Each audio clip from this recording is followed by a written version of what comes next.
So our very first battle of the Helping Hands Charity League was actually the first battle that was submitted to the league. Um, I don't really have so the way I make these battles, the battle order, is I kind of see what'll be the most exciting battle, and the kind of the battles that are not as exciting, and then I put those in order of which would be probably the best order for stream entertainment. Um, and yeah, so for this first battle was actually the first battle that was submitted. Our first team of the first battle is Nomad's Gambit, led by Nomad Ronan. Um, this team is.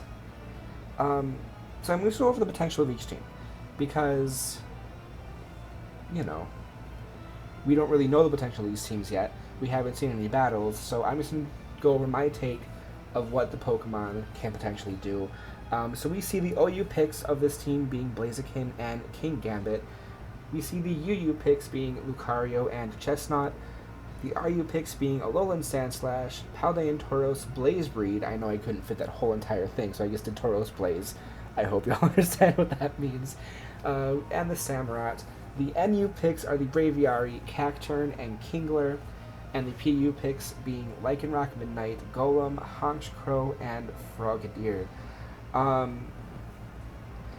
To be honest, this team is a little bit wonky to me, just from the mix of physical and special attackers. There aren't too many special attacking options for this team, which hath been rectified, I will say. Spoiler alert: there were some trades that happened, but yeah. So this team has quite a lot of fighting types that can take advantage of that strong typing of the fighting type. We see some Pokemon that can be like annoyances, like the Chestnut could potentially be run as an annoyance Pokemon.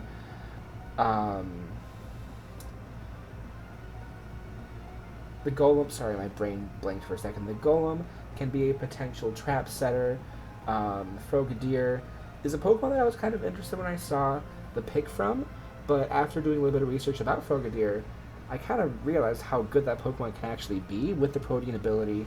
And it's just naturally high speed and special attack stat.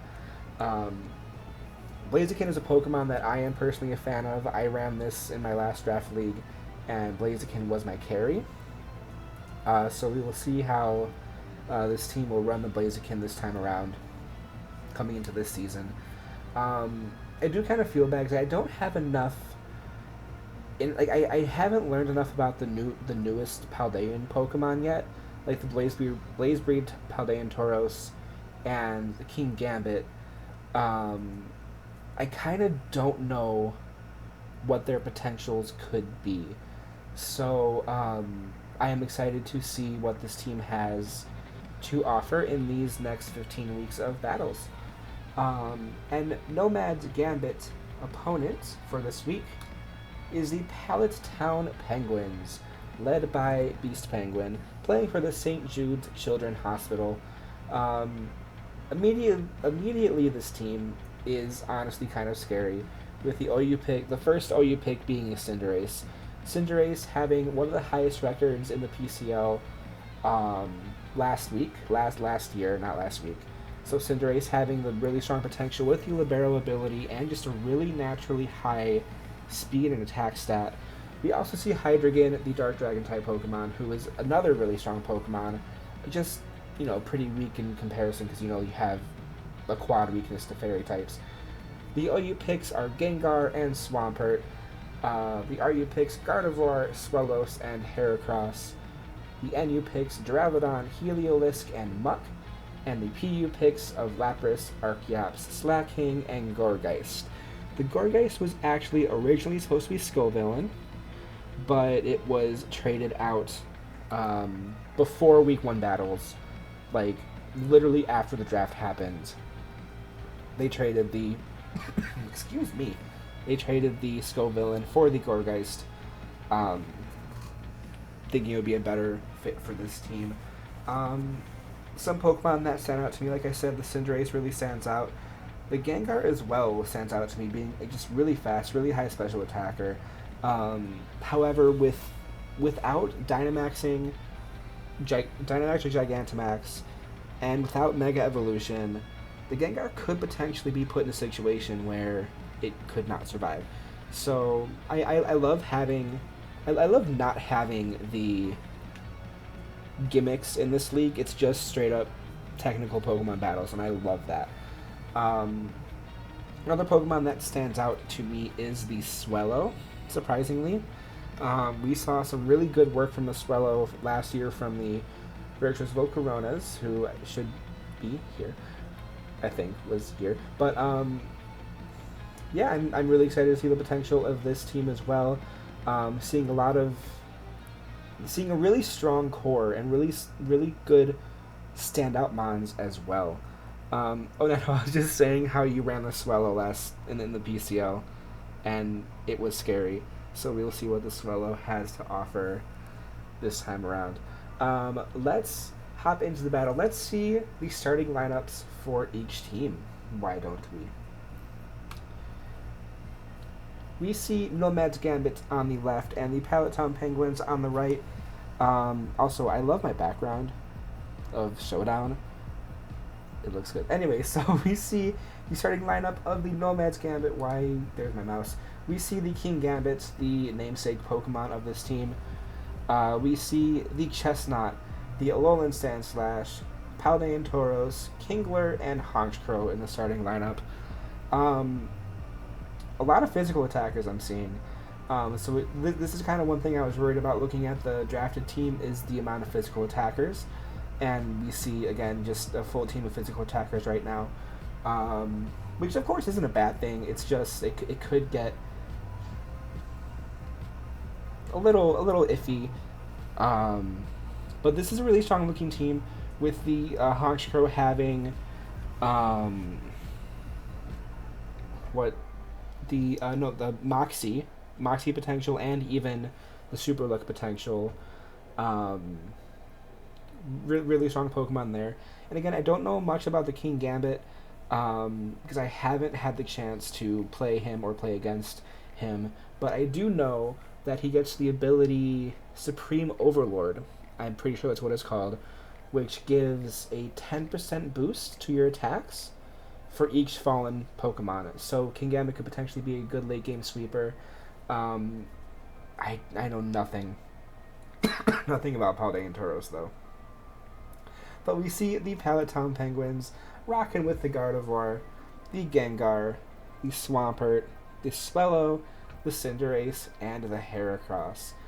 Immediately I'm seeing the Cinderace, I'm like, oh boy, this is scary bunny. I also see the Swellow that we were just talking about, the potential to run a Swellow a couple different ways, and both ways can just be terrifying.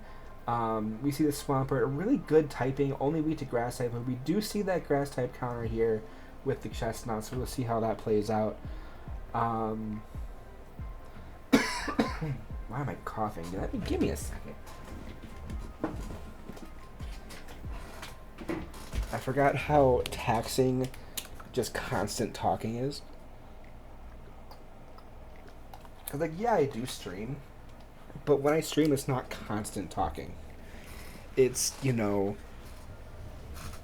just casual gameplay with talking in the middle. This is just like straight up commentating and talking the whole time. So I need to have my water next to me.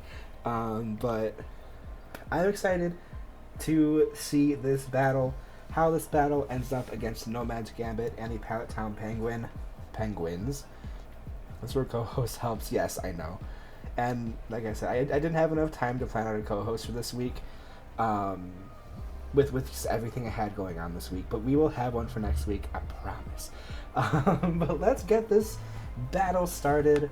Battle 1. There's no channel points. We're not affiliate yet.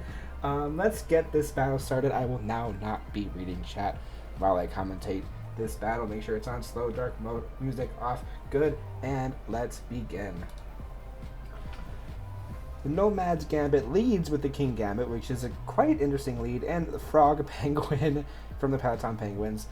The King Gambit immediately going for Protect with the Power Up Punch from the Swampert going in. That might be a good switch. There was no switch. Another Power Up Punch connecting, raising the Swampert's attack, with the Kotal Cleave doing a decent chunk of damage, but not too much. The King Gambit staying in with the Swampert, creating with power-up punch, getting his attack by 2 times, and knocking down the King Gambit for the first knockout of the game. The Chestnut then swaps in to replace it, with the Swampert being terrified and swapping into Soccer Penguin the Cinderace to tank a Giga Drain. The Chestnut then swaps out into the Kingler to predict the Pyro Ball that comes out. The Pyro Ball still doing some decent damage to this Kingler, though, with the Cinderace then swapping back out to Frog Penguin the Swampert to completely eat a Surf. And the Kingler then swapping back out into the Chestnut, Swampert going for a power-up punch just to do a little bit of chip damage and get that 1x attack boost and leftovers boost. But the Swampert then switching out into Flying Penguin the Swallow to eat a Giga Drain to get the Chestnut back to full HP. The Air Slash, though, coming from the Swallow and missing, with the Chestnut landing pulling off a substitute. But the Air Slash comes in, knocks down that substitute, with the Chestnut going for a bulk up.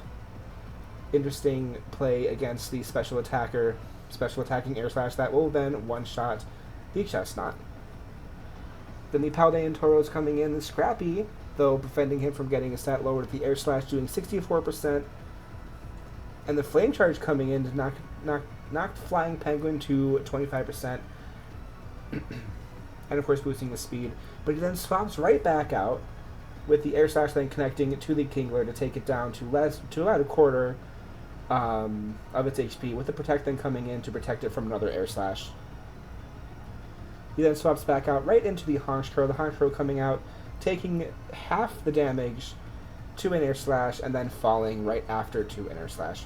And then the Alolan Sandslash coming in, with the Swallow being terrified of an Ice type and going into the Swampert, and the Sandslash using a Blizzard, which is a little bit confusing to me, but the Sandslash swaps into the power-up punching Swampert to get his attack boosted by 1 time already, with leftovers recovery getting it almost back up to full HP. Kingler going in for Protect, obviously protecting from another power-up punch, but only giving the Swampert just that much more leftover recovery. Swampert then getting hit by a Surf, only doing 17% of its damage with power-up punch, finishing off the Kingler, and of course getting another 2 times attack boost from it as well. The Alolan Sandslash comes back out and outspeeds with a triple axle, and it does hit all 3 times, taking the Swampert to less than half HP, but the Earthquake comes in and just one-shots the Alolan Sandslash, being at 2 times attack boost. And the final Pokemon, Pallet Tauros, doing the Intimidate, getting the Intimidate off to lower it down to 1.5 times attack, and landing a Body Press to almost take it down, but it is not enough. The Earthquake coming in and taking it down the Pallet Tauros, leaving the Pallet Town Penguins as the winners of a 6-0 first week battle. I don't want to criticize too much. I'm not going to criticize too much, but we did see a couple of interesting plays from Nomad's Gambit with the with the Blizzard on the Alolan Sandslash. The Alolan Sandslash only has like 25 base special attack, so Blizzard was an interesting pick, and the lead of King Gambit was also a really interesting pick, but still played really well. It still got some really good damage down to this team. It's just the survivability of the Pallet Town Penguins was just that much stronger.